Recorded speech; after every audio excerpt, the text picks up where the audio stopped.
그다음에 이제 조선 후기는 그럼 어떻게 됐나는지 좀 살펴보도록 이렇게 하겠습니다. 이제 1592년 임난이 나죠. 임진왜란은 이제 충주에게 어마어마한 충격을 주는 사건이 됩니다. 그래서 보통 이제 우리가 탄금대 전투라고 이렇게 얘기하지만 사실은 이제 달천평야 전투죠. 또 이제 충주평야라고 부르는데 탄금대에서 싸운 것이 아니라 달천평야에서 싸운 거죠. 그래서 신립의 군대가 이제 고니시 유키나와가 이끄는 왜구가 이제 단월병 달천평야에서 전투를 벌이게 되고 패배를 하게 되죠. 그래서 이제 조선군이 승리할 것으로 미는 백성들이 피신을 하지 않게 되고 그래서 인적 물적 어마어마한 피해를 보게 됩니다. 그래서 일본 측 기록에 보면은 충주읍성이라고 할 수는 없겠지만 충주에서 3천 명의 목을 베서 바쳤다는 이런 기록이 나오는데 이 이상의 사람들이 희생이 됐을 거로 보고 백성들이 또 그 당시에 이제 임난 때 충주 사후가 불타는 등 향교라든가 사후가 불타는 등 도시가 완전 폐허가 되게 되죠. 그래서 행정적으로 통제가 불가능하고 경제적으로 이렇게 세곡을 조세를 걷어들일 수 없는 여건이 되니까 이렇게 충청 가명을 1602년 충주에서 공주로 이전을 하게 되죠. 그래서 이제 이런 건 충주뿐만 아니라 아까 말씀드린 동래로 또는 영남대로라고 부르는데 이 동래로 상에 있는 도시들이 전부 다 일괄적으로 이렇게 쇠퇴하게 되는 원인이 바로 임진난이었던 겁니다. 그래서 이런 계기로 해서 이제 가명이 이전되고 도시가 위상이 약해져서 격화가 되죠. 그래서 이제 조선 후기에 들어서는 이제 상업이 발달하면서 도시가 또 성장을 하게 됩니다. 그래서 이제 농업 생산력이 증대되고 상품 경제가 발달하게 되면서 이제 도시가 새로운 활력을 되찾게 되고요. 충주가 이제 조선 후기에 되면 이제 한강과 영남대로상의 최고 중심 도시로 성장하게 되죠. 그래서 인구라든가 토지수라든가 이렇게 모든 여건 면에서 이렇게 최고의 도시로 이렇게 성장을 하게 됩니다.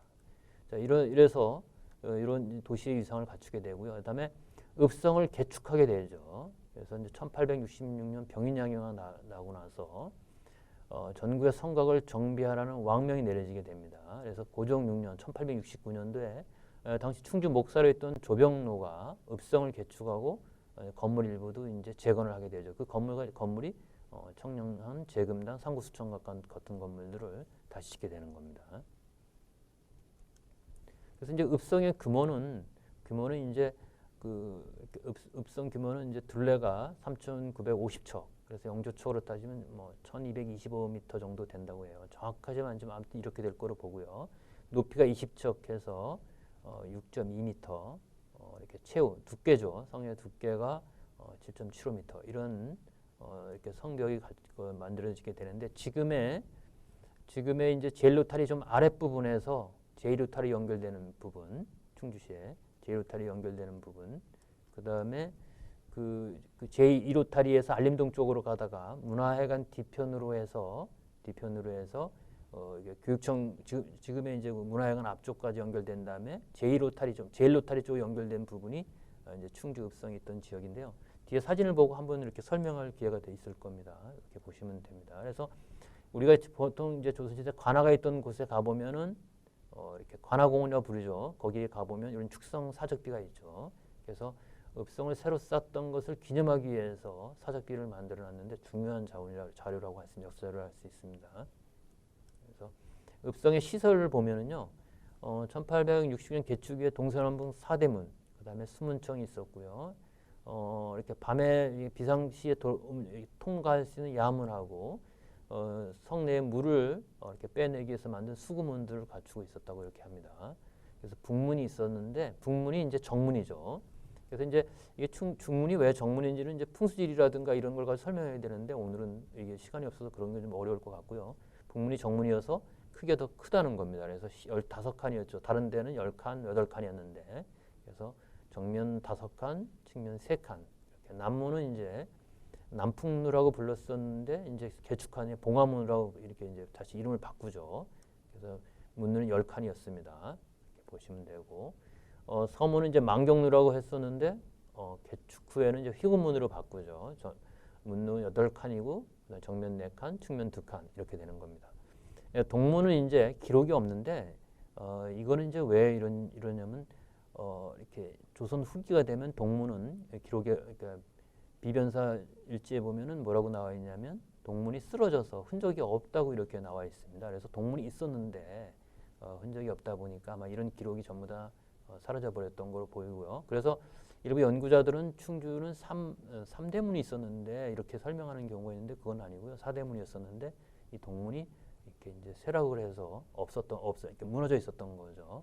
이것을 이제 조병로가 다시 이렇게 개축을 하고 조약문을 새로 이렇게 만들었던 겁니다. 그래서 문호가 8칸이고 정면 4칸, 측면 2칸 이렇게 되는 거죠. 그다음에 이제 수문청이 이렇게 이제 다 이렇게 걸려 있었고요. 그다음에 지첩이 415칸 이렇게 갖추게 된 겁니다. 자, 그래서 이제 우리가 이제 충주읍성의 모습을 볼 수 있는 사진이 이 사진 딱 하나입니다. 근데 이 사진이 이제 홍해라고 해서 지금 둥그런 부분이 이제 길이죠. 통과하는 곳입니다. 그러니까 이 사진을 보면 이해돼요. 이게 이제 해미읍성 문인데 이 사진의 위에 문루가 사라졌다고 보시면 되죠. 그래서 이 문루가 사라진 상태로 있는 거로 보시면 되고요. 이것은 이제 1890년 1월 을미의변 전쟁 당시에 우리 의병들과 그 일본군 간의 전투 과정에서 사대문의 문루가 모두 불탔다는 기록이 있거든요. 그래서 그때 전부 불탔고요. 이 사진은 트레저디 오브 코리아라는 책을 쓴, 그러니까 대한제국의 비극이라는 책을 쓴, 우리 교과서에서도 많이 배웠었죠. 그래서 이런 책을 쓴 맥킨지 책에 나오는 사진입니다. 그래서 맥킨지가 이렇게 의병 전쟁이 할 때 그 활발하게 전개되던 시절 서울에 있다가 지방에 의병 전쟁이 난다고 해서 지방까지 경기도를 따라서 충주까지 내려와 본 거죠. 그래서 의병장도 만나고 지역의 사정을 기록에 남겼는데 그 과정에서 이 사진이 남게 됐던 겁니다. 그래서 이제 충주목 지도도 똑같이 이제 이렇게 읍성을 이렇게 보여주는 좋은 자료라고 이렇게 할 수 있고요.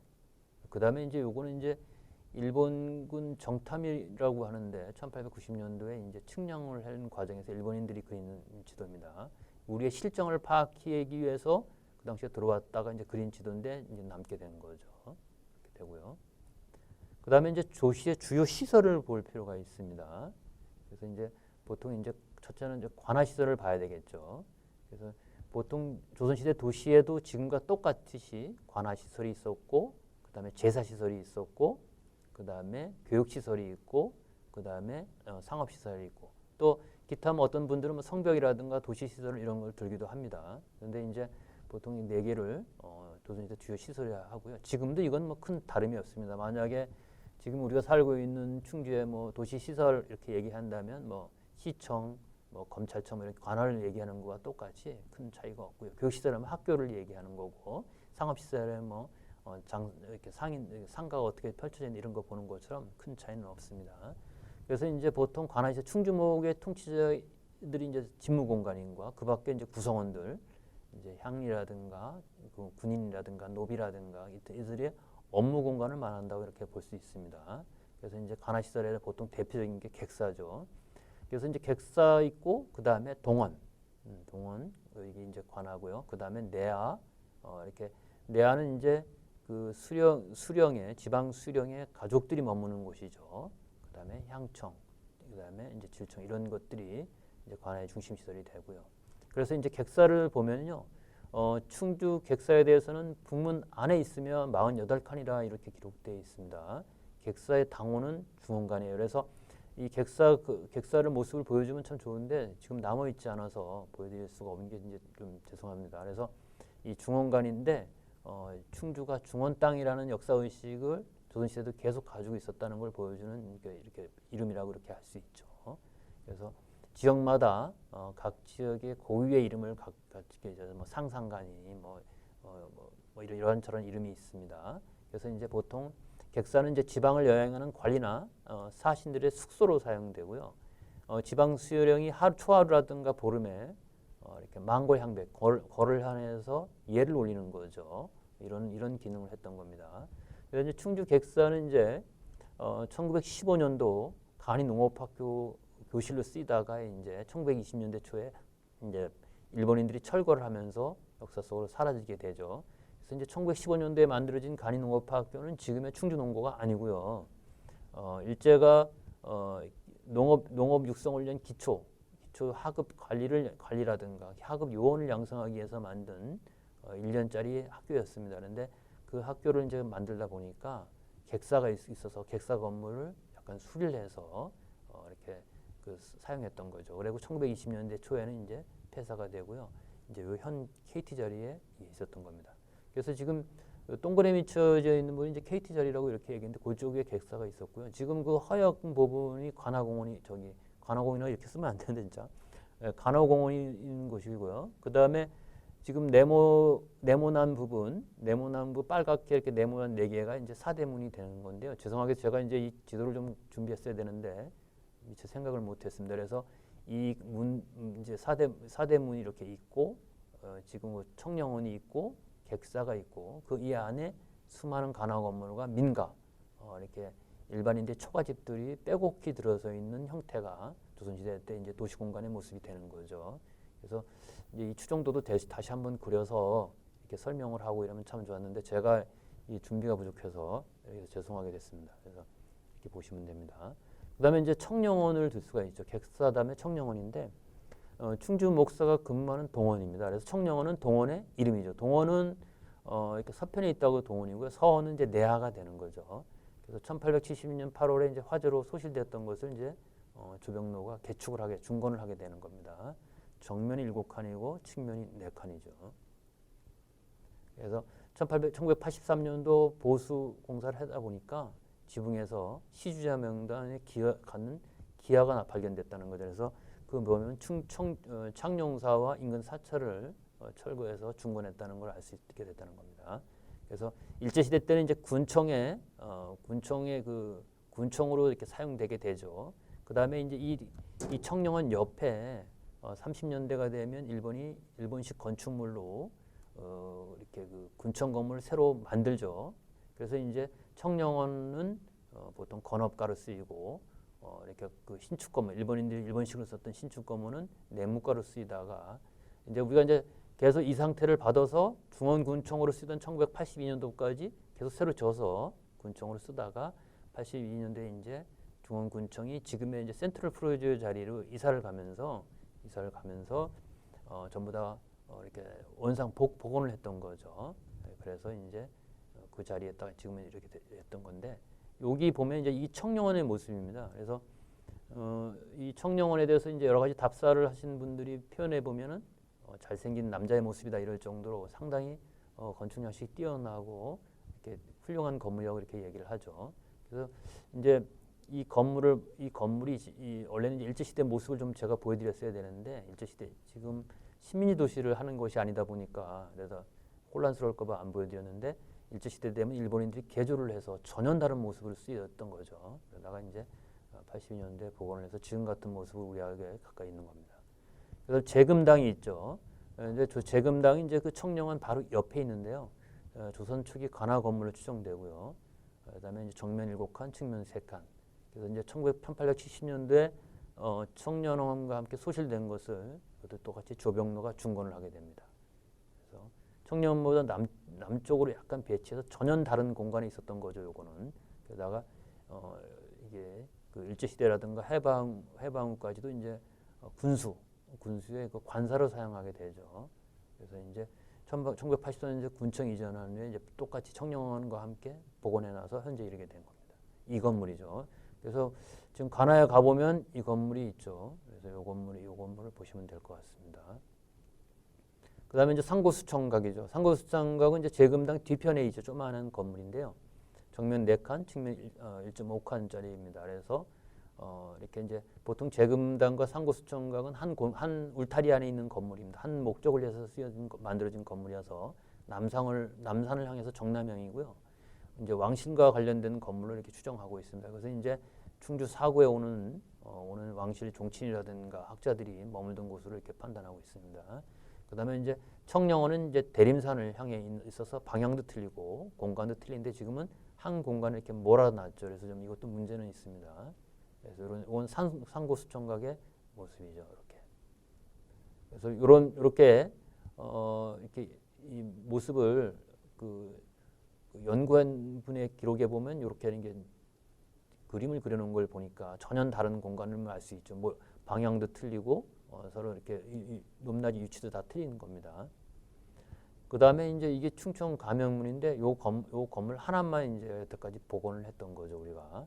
그래서 해방 후에 일제 시대 때 전부 다 그만한 건물들이 전부 다 사라지고 나서 이 건물 하나만 복원돼서 이렇게 현재 모습을 갖췄다고 이렇게 보시면 될 것 같습니다. 자, 그 다음에 이제 제사 공간을 들 수 있죠. 조선시대 때 이제 아까 그 관아 공간을 봤다면 제사 공간은 이제 일묘, 일사, 이단으로 구성되어 있는데 보통은 이제 그 조선 왕 건국과 국가적 차원에서 이제 제사가 이곳에서 시행되게 됩니다. 유교를 국가 통치 이념으로 확립하고 중국적으로 유교를 제대로 이렇게 통일시키고자 하는 목적에서 보통 이 제사 공간을 만들게 되고 다른 것들 기타 제사들은 음사로 규정해서 전부 다 배척하게 되는 겁니다. 그래서 이제 보통 사직단이 있죠. 그래서 사직단은 이제 토지의 신과 곡식의 신에서 제사 드리는 곳이고 이렇게 걷다가 이제 사직단을 쌓고 이렇게 해서 사직단이라고 부르게 된 거고요. 태종 6년에 전국적으로 사직단을 만들게 되는데 이제 이때 충주에도 사직단이 이렇게 설정된 걸로 보입니다. 그래서 이제 충주 사직사는 그 여러분도 아다시피 지금은 음악 창작소 있는 그 산이죠. 지금은 산으로 보이지 않을 수 있는데요. 음악 창작소에 있는 분이 산이고 그 음악 창작소 옆으로 올라가면은 일제시대 일본인들이 사직단을 허물어 버리고 그 자리에 신사를 졌기 때문에 신사 공간으로 있던 공간이 있죠, 지금도. 그래서 나중에 시간 남으면 한번 찾아보고 답사도 해보셨으면 좋을 것 같습니다. 그래서 여기 사직단은 이제 읍성 지도에 보면 이제 충주목 지도에 보면 이렇게 표시된 부분이고요. 그 다음에 이제 성황사죠. 성황사는 이제 지방의 수호신을 제사 지내는 곳인데, 이거는 이제 이렇게 연수동에 있었습니다. 그 다음에 여단은 민간 신랑이라든가 후손이 없어서 뭐 제사를 지내지 못하는 귀신을 제사 지내는 곳입니다. 그래서 이제 충주 여단은 이제 연수동 북쪽 오리 연수동에 있었습니다. 문면은 이제 향교를 말하는 거예요. 그래서 이제 보통 처음 그 충주 향교는 알림동 그 계명산 밑에 있었죠. 그러다가 임난 때 그게 불타고 나서 다시 지금의 자리로 이동해 왔던 겁니다. 그 다음에 이제 충주 고유의 제사는 이제 월악사라고 해서 이제 월악산에서 제사를 지내게 되는데 이제 몽고 황제과 관련된 제사로 이렇게 판단하고 있습니다. 그 다음에 탕금대에 있는 양진명소사에서 이제 봄 가을로 제사를 지내는 게 이제 충주 고유의 제사가 되는 겁니다. 그 외에도 이제 여러 가지 있지만 여기서 요것만 살펴보도록 하겠습니다. 그다음에 교육기관은 이제 이렇게 서울에는 성균관 최고 중학교육기관은 성균관이 있었고 지방에는 이제 향교가 있었던 거죠. 사립기관에는 이제 사원과 서당이 있었고요. 초등교육기관은 마을 뭐 하나에서 두 개 사이 정도의 하나의 서당이 설치되어 있었고요. 이렇게 보시면 됩니다. 그래서 이제 충주의 서원은 은곡서원, 팔봉서원, 무암서원, 충렬사 이런 것들이 교육기관으로 있었고요. 그다음에 이제 충주 향교 모습을 이렇게 보시면 됩니다. 그다음에 상업공간은 상업은 이제 5일장이 열렸었죠. 아까 말씀드렸던 충주는 이제 남한강변의 최고 상업도시였던 성장했던 이유는 인구가 많고 다양한 물산이 생산되고 있었고 중심 거점 역할을 했기 때문에 5일장이 발달했다는 겁니다. 그래서 보통 최고의 상업도시로 성장하게 되는데요. 보통 20리에서 30리 사이에 이렇게 장이 설정이 되게 됩니다. 자, 그러면 이제 조선 후기 도시 성장을 보도록 이렇게 하겠습니다. 그래서 먼저 이제 인구 증가를 보게 될 텐데요. 조선 후기가 되면 이제 충주는 대규모 인구를 허용하는 대도시로 성장을 하게 됩니다. 그래서 1810년 정약용 선생이 쓴 경세유표에 보면은 이렇게 민호가 23,900호고 경작지가 그 2,500개월로 충주를 대주로 불러요. 큰 읍이라 이거죠. 도시로 분류를 하고 있습니다.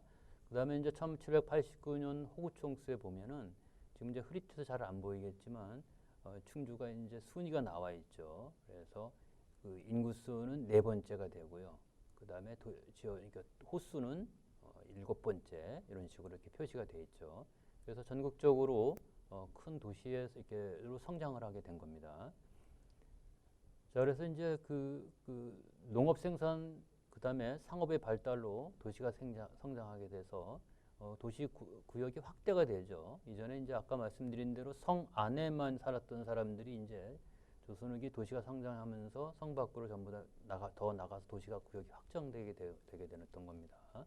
자, 이런 그런 조선후기의 상업 발달과 도시 성장을 바탕으로 해서 1895년도 이제 전국이 8도에서 23부 체제로 개편이 되죠. 이때 충주 관찰부가 이렇게 되는 겁니다. 충주가.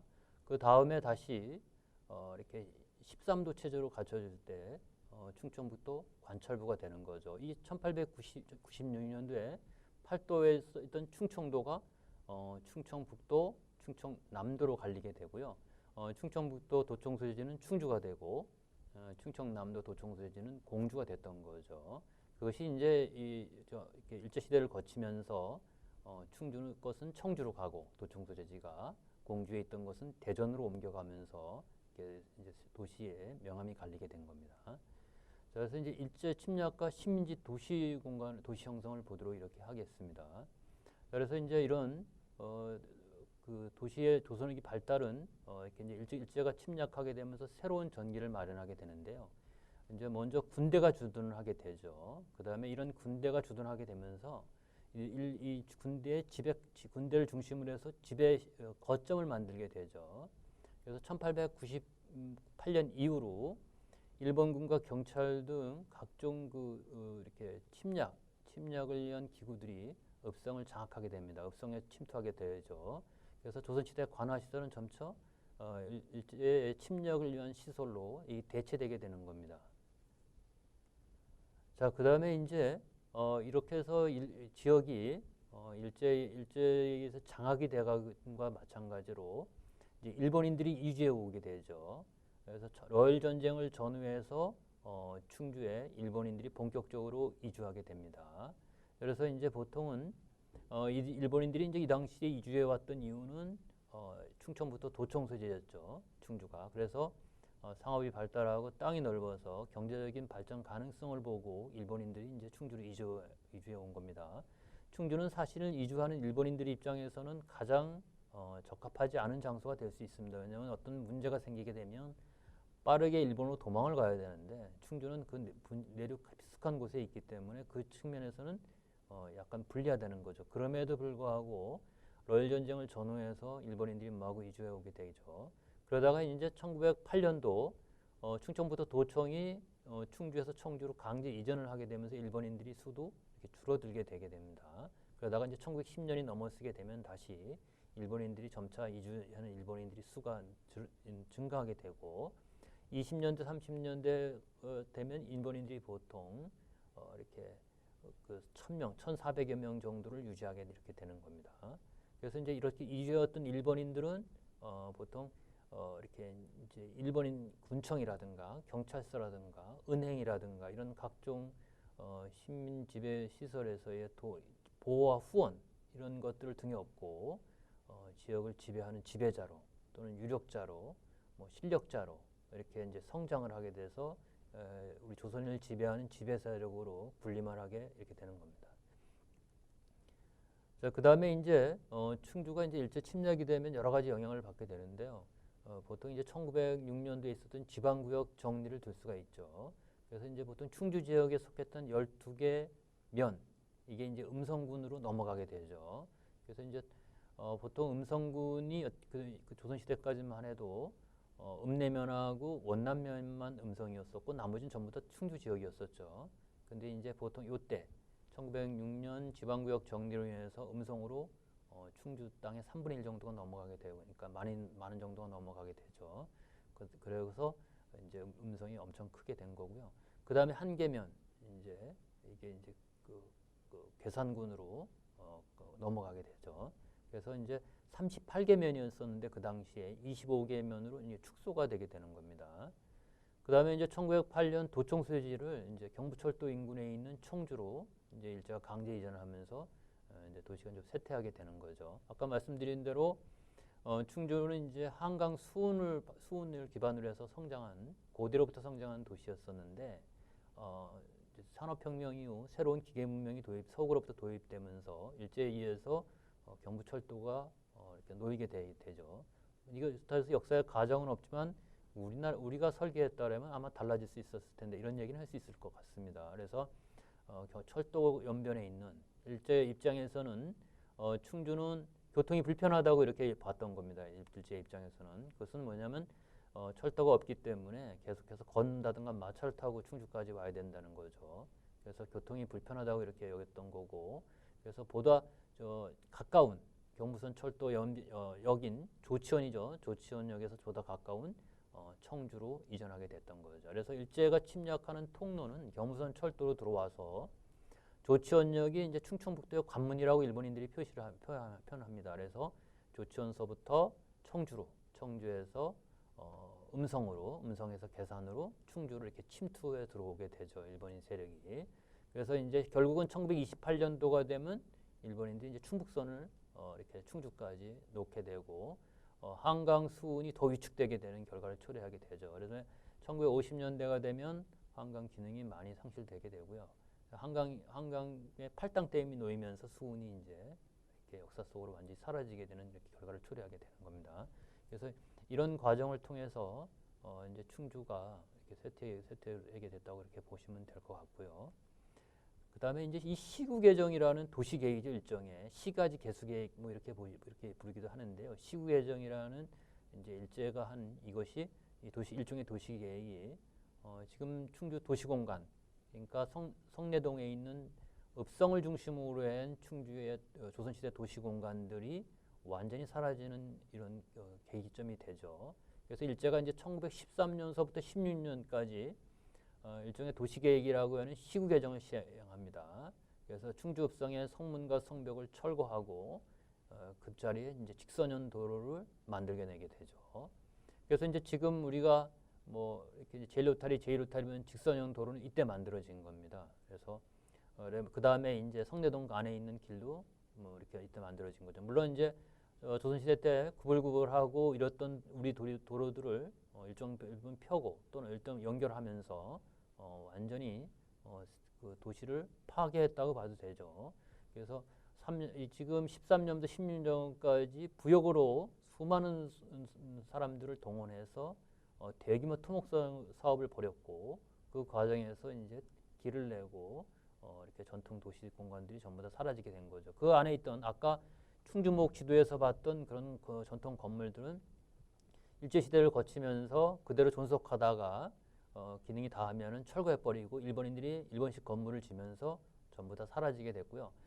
지금까지 남아있는 청령원, 재금당, 상고수청각 이렇게 다음에 예설 별관문 요것만 남아있게 된 겁니다. 그리고 지금 그 충청 감영문은 1996년도에 이제 우리가 최근에 유일하게 복원했던 거가 되는 거죠. 그래서 보면 되고요. 이렇게 해서 이게 시구 개정도입니다. 지금 여기 이게 1913년도에서 16년도 이루어졌던 시구 개정, 도시 계획을 했던 일본인들이 그랬던 그 지도인데요. 지금 검은 것 위축에 검은 것으로 보이는 부분이 이렇게 염해천, 즉 충주천, 교연천이죠, 교연천. 아래쪽에 길게 이렇게 쭉 이렇게 꾸불꾸불 간 것이 이렇게 충주천이죠. 이게 합쳐서 달천으로 가는 겁니다. 그 안에 이게 직선으로 쭉 돼 있는 도로가 일본인들이 시구개정이라는 걸 통해서 읍성을 철거하고 직선형 도로를 낸 거고요. 그 안에 보면 꾸불꾸불한 도로들이 옛길이 되는 거죠. 옛날 조선시대 도로가 되는 겁니다. 그래서 이제 일본인들은 어떻게 표현했냐면 1916년도에 일본인들이 쓴 충주 발전지라는 책에서는 뭐라 했냐면 충주 땅에다가 그 새로운 역사를 썼다고 그러죠. 땅에다가 일본인들이 이렇게 이런 새로운 역사를 썼다고 이렇게 떠들어대게 되는 겁니다. 그래서 자신들의 지배의 역사고 침략의 역사이며 우리에게는 이제 진짜 아픈 역사였던 거죠. 그래서 이런 거를 좀 기억을 해주셔야 될 것 같습니다. 그래서 지금 그 성내동의 그 중심가를 흐르는 그 도로를 본정이라고 그랬었고요. 그 이제 지금 여기가 이렇게 화면상 잘 보일지 모르겠는데요. 여기 보면 본정, 금정, 금평정, 천기정, 사하정 해서 12개의 정이 있습니다. 이것은 이제 1929년도에 일본인들이 4개 정으로 개편을 하죠. 그래서 본정, 영정, 대수정, 금정 이렇게 본정, 영정, 금정, 대수정 뭐 이렇게 4개로 개편하고 이것이 이제 해방 후에 우리가 이제 원래는 이 성내동이 중불이라는 이름을 갖고 있었는데 이렇게 이제 아마 해방 후에 성 안쪽이었다라고 해서 이렇게 이제 이름을 질 때 성내동으로 바꿨고요. 성서동, 성내동, 성남동, 충인, 충이동 이런 식으로 이렇게 이름을 바꿔서 개편을 하게 됐던 거죠. 이렇게 보시면 됩니다. 그래서 이제 이렇게 이 직선형 도로를 만들고 이 직선형 도로에다가 관공서, 학교, 회사, 상점, 주택을 건설하게 되죠. 그래서 이제 일본인들이 주도권을 장악하게 되는 겁니다. 그래서 일본인을 위한, 일본인에 의한 일본의 도시, 식민지 도시 공간을 변모하게 되고요. 식민지 도시라는 얘기는 결국 일본에게 침략하고 수탈을 하는 이 도구로 작용하는 도시로 이렇게 이해하시면 되죠. 그래서 각종 산물을 모아서 일본으로 보내는 말초 단계에 있는 지역이다 이렇게 이해하시면 될 것 같습니다. 그래서 새로 개수한 도로에는 이제 아까 말씀드린 대로 일본식 지명, 본정, 영정, 금정태 이런 식으로 일본식 지명으로 구역을 개편하게 되죠. 그래서 이제 충주의 역사 문화가 이제 많이 단절이 될 수밖에 없고 왜곡, 굴절되는 결과를 초래하게 되는 겁니다. 그래서 실제로는 우리가 관할 건물이 어디에 있었다라고 기록에 나와 있어도 정확한 위치를 찾지 못한 이유는 우리 기억을 망각시키는 이런 지배의 시간이 심리 지배의 시간이 있었고 이거를 우리가 회복하지 못한 결과라고 이렇게 볼 수가 있습니다. 그래서 우리가 이런 거를 다시 찾는 데 노력할 이유를 이제 좀 알 수가 있을 것 같습니다.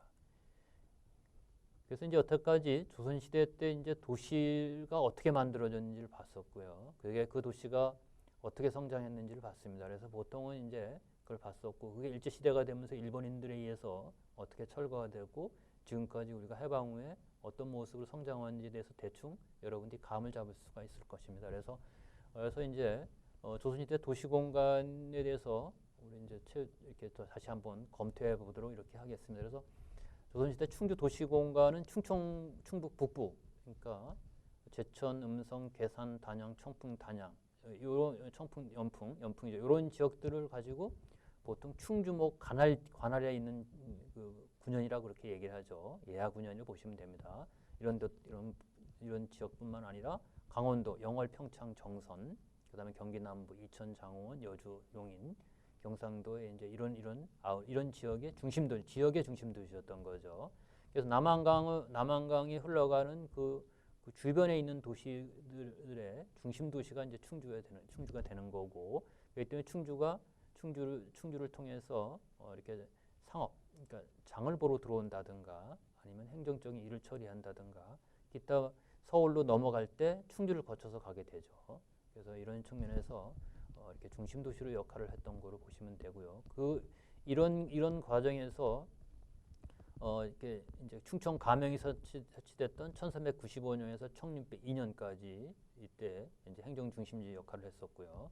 그다음에 이제 충청 가명이 옮기고 나서부터 1895년까지 이제 일반 군현으로 있다가 1895년에서 이렇게 1896년에서 1908년인데 1896년에 충주부 관찰 약 1년 정도 충주부 관찰부가 됐었고 그다음에 1896년에서 1908년까지 충청북도 관찰부 즉 충북도청의 소재지가 됐던 겁니다.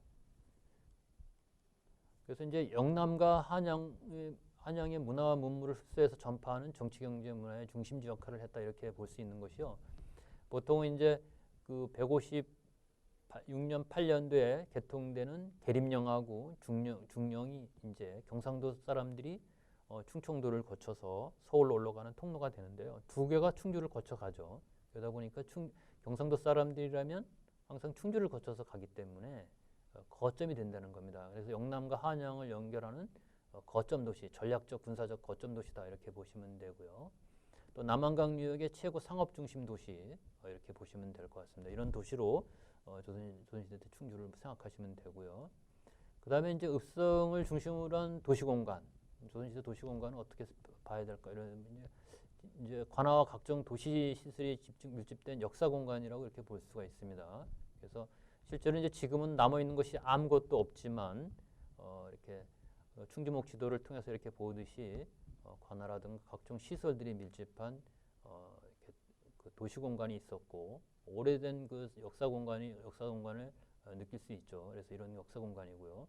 그다음에 임진왜란 전투라든가 한말 의변 전쟁의 중심 무대로 이렇게 충주 읍성을 생각할 수가 있다는 겁니다. 그다음에 이제 상업과 삶의 중심 공간이라고 볼 수가 있죠. 그래서 성내에도 장이 쓰고 그다음에 조선 후기가 되면 상설 점포가 생기죠. 보통 5일마다 점포가 장이 쓰게 되는데 상설 점포가 생겼다는 건 그만큼 상업이 활성화가 되고 매일매일 문을 열어서 할 정도로 필수품을 찾는 사람들이 있는 이렇게 도시가 됐다고 이렇게 보시면 될 것입니다. 그래서 역사 문화의 보고다 이렇게 볼 수가 있고요. 계양기라든가 계양기 대한제국기의 경우에는 이제 충주가 그 당시에는 이제 도청 소재지였기 때문에 관찰부였기 때문에 근대 문물이 도입되죠. 그래서 이제 지금 우리가 보듯이 교연초등학교처럼 관찰부 소학교로부터 시작하잖아요. 충청부터 최초의 학교가 되는 것처럼 근대 문물이 도입되는 기점이 된다는 겁니다. 계양기 대한제국의 근대 문물의 도입에 전략적 거점이기도 했던 겁니다. 그래서 충주가 그 당시엔 도청 소재지였기 때문에 소학교라든가 종두법을 보급하기 위한 종교소 같이 근대 문물이 도입되는 거점이 됐다는 거죠.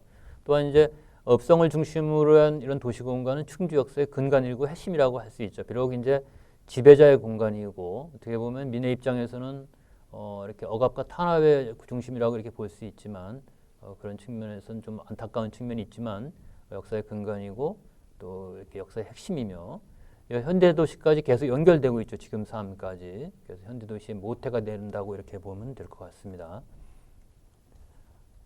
그래서 이제 이런 충주 읍성에 대해서 충주의 정체성을 표현하는 공간이다. 역사의 기념물이다. 공동체의 삶을 향상시킬 수 있는 문화, 관광, 교육, 체험, 여가의 그 자원이 될 수 있다. 이렇게 볼 수가 있죠. 그래서 우리가 이렇게 그대로 방치하는 것보다는 이렇게 고민하고 노력을 해서 복원하고 이렇게 공감할 수 있는 공간으로 만든다면 우리 세대뿐만 아니라 다음 세대에게 중요한 역사적 자산으로 남겨줄 수 있는 공간이 이렇게 읍성을 중심으로 한 조선시대 도시 공간이라고 이렇게 보시면 될 것 같습니다. 그래서 또 도시 경관을 활용해서 도시 경쟁력을 높인다든가 도시의 가치를 향상시킬 수 있는 이런 측면도 가지고 있다는 거죠. 그래서 이렇게 그런 측면에서 이렇게 조선시대 도시공간에 대해서 고민을 할 필요가 있다는 겁니다. 우리가 이제 보통은 아까 말씀드렸듯이 국원성 이렇게 국원성이라든가 중원경 이런 얘기를 하지만 정확한 위치도 파악할 수 없고 또 현대와 같이 연결되어 있지 않기 때문에 이렇게 활용이라고 하면 좀 뭐하지만 복원해서 이렇게 같이 연결시키기가 좀 어려운 측면이 있지만 성내동을 중심으로 한 그 읍성을 중심으로 한 도시 공간들은 이렇게 지금도 우리가 복원을 해서 활용을 하고 같이 이렇게 중요한 자산으로 활용할 수 있는 컨텐츠가 된다는 측면에서 우리에게 많은 시사점이 있다고 이렇게 시사점을 준다고 이렇게 생각이 듭니다. 첫 번째는 이제 충주의 정체성을 표현하는 공간이라는 겁니다. 그래서 오랜 동안의 충주 역사와 발자취 이렇게 남아 있는 공간이라는 거죠. 그래서 역사적 기념물이 되기도 하고요. 또 이제 지역민들의 삶을 향상시킬 수 있는 문화, 관광, 교육, 체험, 여가의 자원이 된다는 겁니다. 그래서 도시의 경관을 활용해서 도시 경쟁력을 높이고 도시 가치를 향상시킬 수 있는 잠재력을 가진 이렇게 보고라고 이렇게 볼 수가 있는 거죠. 그리고 문화 콘텐츠 개발이라든가 창조의 원천도 될 수 있다는 겁니다. 그래서 읍성을 중심으로 한 조선시대 도시공간에 대해서 계속 연구도 좀 필요하고요. 다양한 노력이 필요한 시점이 아닌가 이렇게 생각이 듭니다. 그래서 제가 이렇게 1시간에 걸쳐서 이렇게 조선시대 도시공간에 대해서 말씀드렸는데 제가 부족한 점이 많고 그래서 이렇게 듣는데 불편하실 수 있었는데 다시 하겠습니다. 1시간 동안 강의를 했는데요. 좀 빠르고 이렇게 이게 안 되겠네. 다시 하겠습니다. 1시간 동안 강의를 했었는데요. 좀 서운한 이게 참 이게 안 되겠네.